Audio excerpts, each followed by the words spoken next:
Hello guys, मेरा नाम है करण यादव और आप लोग देख रहे हैं मेरा चैनल करण यादव। आज का ये जो लेटेस्ट वीडियो होगा, हम लोग का जो पिछला टॉपिक था प्रकाश वाला, उसका ही सेकेंड पार्ट होगा। ठीक है, तो ये क्लास 10 का जो फिजिक्स है उसका पहला चैप्टर है। ओके, तो हमने फ़िलहाल क्या कवर कर रखा है? हमने फ़िलहाल जो प्रकाश होता है उसको कवर कर रखा है। प्रकाश किरण क्या होता है, प्रकाशिक माध्यम क्या होता है, प्रकाश किरण कितने प्रकार का होता है, ये सारे टॉपिक्स क्लियर कर रखे हैं। ठीक है, तो गाइज आज का ये जो टॉपिक है ये क्या है कि प्रकाश का परावर्तन क्या है। ओके, परावर्तन के नियम क्या हैं, परावर्तन कितने प्रकार का होता है। सो गाइज आज का ये जो लेटेस्ट वीडियो होगा बहुत ही खास होने वाला है। इसका 1% आप मिस ना करिएगा और एंड तक देखिएगा। और just clear it, what is the reflection. प्रकाश का परावर्तन है क्या? ठीक है, प्रकाश का परावर्तन क्या है, इसको डिफाइन कैसे करोगे? तो यार क्या होता है कि ये जो घटना है परावर्तन वाली, ये आप अपने डेली लाइफ में भी देखते हैं। जैसे यार पहले मैं एग्जांपल के तौर पे समझा देता हूँ। जैसे क्या होता है कि अगर कोई टार्च लेके आप किसी दर्पण यानी शीशे पे अगर हम दिखाते हैं तो क्या होता है, रिफ्लेक्ट होती है, इधर उधर जाती है ना। अगर आप ऐसे तिरछा दिखाएंगे तो जितने एंगल पे जाता है उतने एंगल पे घूमता भी है, सीधा दिखाते हैं तो सीधा आता है, होता है ना। तो सेम कंडीशन होता है। देखो यहाँ पे होता क्या है, कोई प्रकाश किरण है, ठीक है, ये कोई प्रकाश किरण है और कोई दर्पण हमने नीचे रख रखा है। ठीक है, ये दर्पण रखा है, जिसका जो दर्पण का मतलब क्या होता है, उसका जो एक साइड होगा, मतलब जो एक तल होगा उसका क्या होगा, पॉलिश होगा, उस पर पॉलिश लगा हुआ होगा। ठीक है, दैट्स वाई उस पर क्या होगा, परावर्तन संभव हो पाएगा। अगर पॉलिश नहीं होगा तो यार परावर्तन हो ही नहीं पाएगा, है ना। It's clear then. तो यार इस पर क्या होगा, वो प्रकाश किरण पड़ेगा और पड़ेगा तो क्या होगा, बाउंस करेगा, टकराने के बाद वापस उसी माध्यम में चला जाएगा, जहाँ से आया है जिस माध्यम से उसी माध्यम में वापस जाएगा। ठीक है, तो ये वाली जो घटना होती है उसे क्या बोलते हैं, परावर्तन बोलते हैं।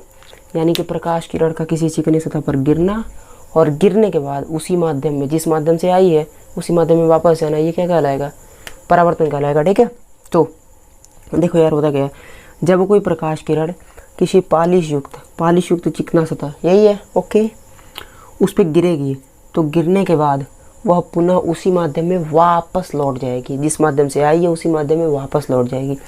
ये वाली घटना क्या कहलाती है, परावर्तन, reflection. Okay, got it. Okay, तो यार अब देखो ये हमारी क्या हो जाएगी, आपतित किरण। आपतित किरण को कैसे डिफाइन करोगे यार, इसे बोलेंगे कि जो किरण सतह पर गिरती है, ये हमारी क्या है, सतह है, तो जो किरण सतह पर गिरती है उसे क्या बोलेंगे, आपतित किरण बोलेंगे। एकदम सिंपल, आप डिफिनेशन से याद रखो, ठीक है, नथिंग एल्स। और परावर्तित किरण क्या बोलेंगे, जो किरण सतह से टकराने के बाद दूर जाती है उसे क्या बोलेंगे, उसे परावर्तित किरण बोलेंगे। ठीक है, ओके, ठीक है, एक मिनट, जस्ट अ सेकेंड। देखो अब ये वाला जो एंगल बन रहा है, अभिलंब और आपतित किरण, इसके बीच जो कोण बनेगा उसे क्या बोलेंगे, आपतन कोण, जिसे इंग्लिश में क्या बोलेंगे हम, इंसिडेंट एंगल। ये रहा, ये तो इंसिडेंट रहा, तो इसे हम क्या बोलेंगे, इंसिडेंट एंगल बोलेंगे।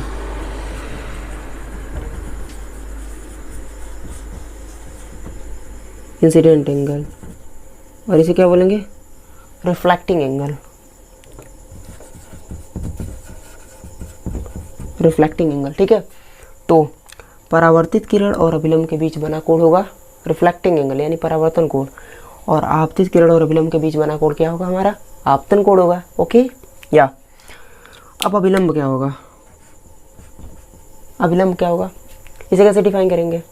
तो यार जो हमारा परावर्तक पृष्ठ होता है उस पर जो 90 की लाइन होती है वर्टिकल, ठीक है, लंबवत 90 अंश की, इसे क्या बोलेंगे, अभिलंब बोलेंगे। ओके, या देन, तो इसे अब हम अभिलंब बोलेंगे। और ये हमारा क्या है, पॉलिशदार सतह है। तो हमारा परावर्तक पृष्ठ क्लियर हो गया। आपतित किरण क्या होता है, परावर्तित किरण क्या होता है, आपतन कोण, परावर्तन कोण, सारा क्लियर है।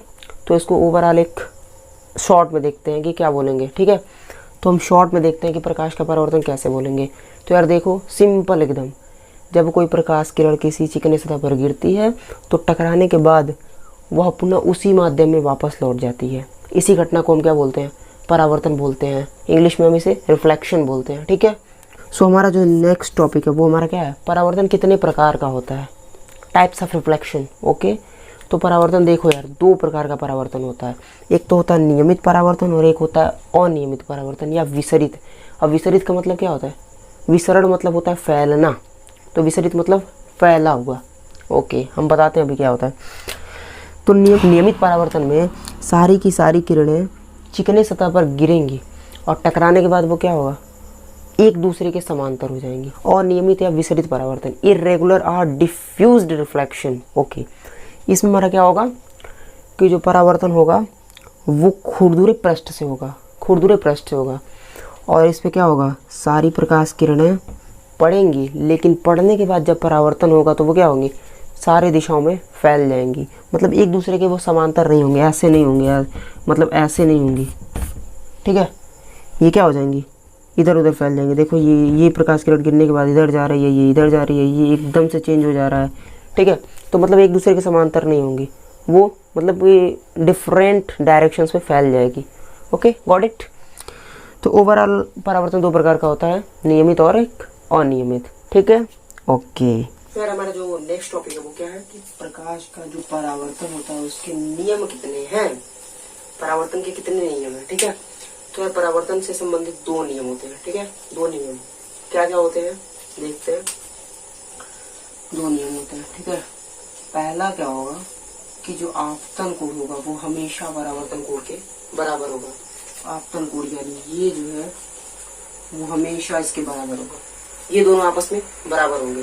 यानी क्या होगा, जो आपतन कोण है वो हमेशा और हमेशा परावर्तन कोण के बराबर होगा। दूसरा कंडीशन यानी दूसरा नियम क्या है कि जो आपतित किरण होगी, ये जो परावर्तित किरण होगी ये, और जो आपतन बिंदु पर अभिलंब होगा, आपतन बिंदु पर अभिलंब यानी ये क्या होंगे?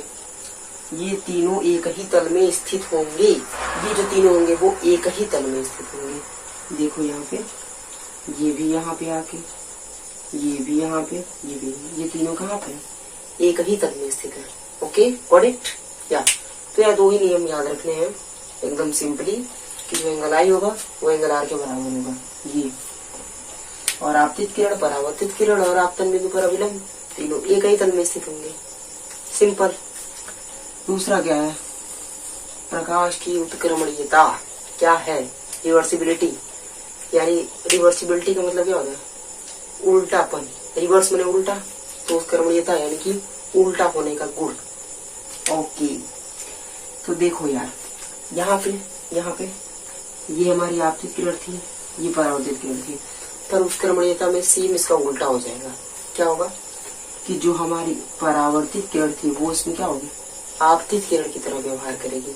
मतलब उससे हम क्या बनेंगे? आपतित किरण। तो जो हमारी आपतित किरण थी वो क्या हो जाएगी?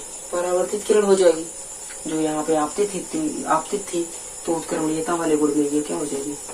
परावर्तित किरण हो जाएगी। क्योंकि यहाँ से ये किरण आ रही है, टकराएगी तो फिर उसी माध्यम में जाएगी।